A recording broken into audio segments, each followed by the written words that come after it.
నా దరి చేరిన బంధాలని భారంగా భావించకుండా బాధ్యతగా సాగిస్తూ వస్తున్నా. అందరికీ నమస్కారం. ఇంకా ఆలస్యం చేయకుండా అమ్ము నెక్స్ట్ పేజ్ లో ఏం రాసుకుందో చెప్తాను, వినేయండి.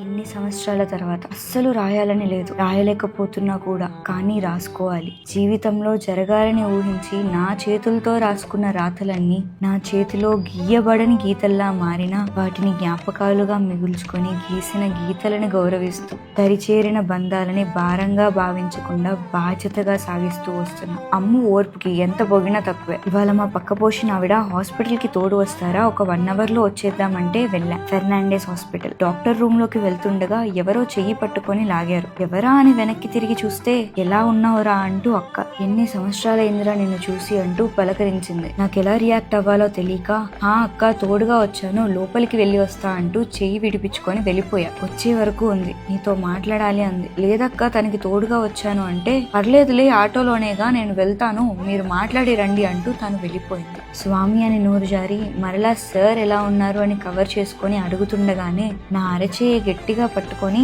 సారీ రా అంటూ ఏడ్చేసింది.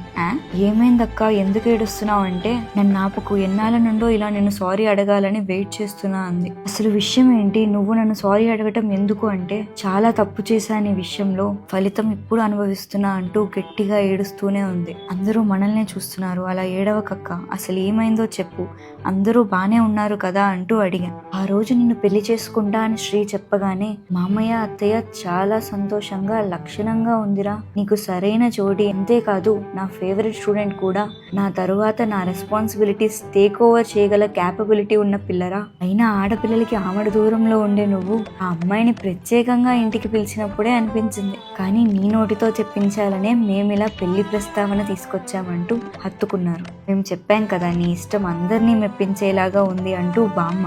ఇంకా తనకి చెప్పలేదమ్మా, కానీ తనకు ఇష్టమే అని నాకు తెలుస్తుంది అని చెప్తూ అక్క కంట్లో ఆగిన కన్నీటి దార నా కళ్ళలో నుండి జారడం మొదలైంది.